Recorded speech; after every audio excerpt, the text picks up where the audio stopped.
Hi friends, చనిపోయిన వారి ఆత్మ తిరిగి తన ఇంటికి వస్తుంది. ఎందుకో తెలుసుకుందాం. మనిషి చనిపోయిన 24 గంటల తర్వాత ఆత్మగా తిరిగి తన ఇంటికి వస్తుందట. భూమి మీద జన్మించిన ప్రతి ప్రాణి మరణించక తప్పదు. అనగా శాశ్వతంగా జీవించి ఉండదని అర్థం. అంటే ఏదో ఒక రోజు మరణించవలసింది. కానీ మరణించిన తర్వాత ఆత్మ విషయంలో ఏమి జరుగుతుందో ఎవరికైనా తెలుసా?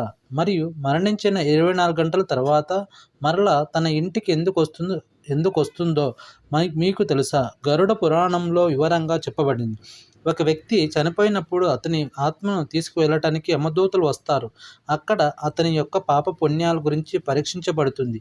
యమదూతలు తమ ఇంటికి తీసుకువచ్చి తన కుటుంబ సభ్యుల మధ్య ఆ ఆత్మను వదిలిపెడతారు. ఆత్మ వారి మధ్యనే తిరుగుతూ ఉంటుంది. తర్వాత ఆ ఆత్మ తన కుటుంబ సభ్యులను, బంధువులను పిలుస్తూ ఉంటుంది. కానీ అక్కడ ఉన్న కుటుంబ సభ్యులకు కానీ, బంధువులకు కానీ ఆ ఆత్మ యొక్క మాటలు ఎవరికీ వినపడవు. ఆ ఆత్మ పెద్ద శబ్దాలతో మనల్ని పిలుస్తూ ఉంటుంది. అప్పుడు కూడా తన మాటలు ఎవరూ వినిపించుకోరు. చనిపోయిన వారి ఆత్మ శరీరంలో వెళ్ళడానికి ప్రయత్నిస్తూ ఉంటుంది, కానీ తన శరీరంలో ప్రవేశించడానికి వీలు కాదు. ఈ విషయాలే కాకుండా గరుడ పురాణంలో ఇంకా ఎన్నో విషయాలు ప్రత్యేకంగా చెప్పబడ్డాయి. ఎవరైనా మరణం అయిన తర్వాత తన కుటుంబ సభ్యులు ఏడుస్తూ ఉండటం చూసి ఆ చనిపోయిన ఆత్మ బాధపడుతూ ఉంటుంది మరియు ఏడుస్తూ ఉంటుంది. కానీ అక్కడ ఏమి చేయటానికి వీలు ఉండదు. తన జీవితంలో తను బతికిన రోజులు జ్ఞాపకం చేసుకొని ఏడుస్తూ ఉంటుంది. యమదూతలు చనిపోయిన ఆత్మ వారి కుటుంబ సభ్యుల మధ్యలో వెళ్ళిపోయినప్పుడు చనిపోయిన ఆత్మ తిరిగి వెళ్ళటానికి యమలోక మార్గం గుర్తుపట్టదు. ఆత్మకు అంత బలం కూడా ఉండదు. గరుడ పురాణంలో చెప్పబడిన విషయం బట్టి 13 రోజుల వరకు పిండ ప్రదానం చేస్తూ ఉంటారు. అప్పుడు మరణించిన ఆత్మ యొక్క అంగముల పునర్మానం జరుగుతుంది మరియు 12వ రోజు పిండ ప్రదానం చేయబడినప్పుడు దాంతో శరీర మాంస పునర్మానం జరుగుతుంది. 13వ రోజు పురోహితుడితో ఆత్మ యొక్క పిండదానం చేసినప్పుడు దాంతోనే యమలోకానికి మార్గం గుర్తించబడుతుంది.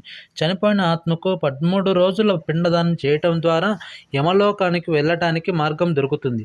ఇలా గరుడ పురాణంలో చెప్పబడింది.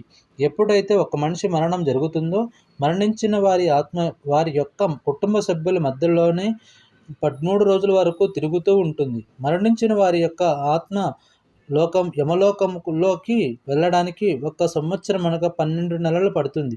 ఇక్కడ గ్రహించవలసిన విషయం ఏమిటంటే 13 రోజులు మనము అర్పించిన పిండదానం చనిపోయిన ఆత్మ యొక్క ఆహారంగా పరిగణించబడుతుంది. కానీ ఎవరికైతే పిండదానం చేసినట్లయితే వారి యొక్క పరిస్థితి ఏంటి అనే ప్రశ్న మన మైండ్లోకి రావచ్చు. ఈ విషయం కూడా గరుడ పురాణంలో వివరంగా తెలుపబడింది. ఎవరికైతే పిండదానం చేయబడదో వారిని యమదూతలు ఈడ్చుకుంటూ యమలోకానికి తీసుకువెళ్తారు. అందువలన చనిపోయిన వారి ఆత్మ చాలా కష్టాలు అనుభవించాల్సి వస్తుంది. అందుకే హిందూ ధర్మంలో 13 రోజుల వరకు పిండదానం చేయవలసిన అవసరం తప్పనిసరి. ఇవన్నీ గరుడ పురాణం చెప్పబడిన విషయం. 13వ రోజు మరణించిన ఆత్మ యొక్క కుటుంబ సభ్యులు అన్నదాన బాధలు ఇచ్చినట్లయితే ఆ మరణించిన ఆత్మకు శాంతి దొరకదు. ఈ విషయంలో మరణించిన ఆత్మకు కష్టం అనిపిస్తుంది. తన మనసులో ఈ విషయం గురించి ఆలోచన కలిగి ఉంటుంది. అలాగే వ్యాఖ్యలను చెందుతుంది. ఒంటరిగా ఉన్న అనుభూతి కలుగుతుంది. గరుడ పురాణంలో మరొక విషయం కూడా చెప్పబడింది. అది ఏమిటంటే ఎవరైతే చనిపోయిన వారి కుటుంబ సభ్యులను బాధపెట్టి భోజనాలు పెట్టమని బలవంతం చేస్తారో అలాంటి వారికి యమధర్మరాజు ఎప్పటికీ క్షమించడు.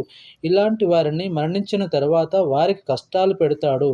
అటువంటి వారిని మృత్యులోకమును పంపిస్తాడు.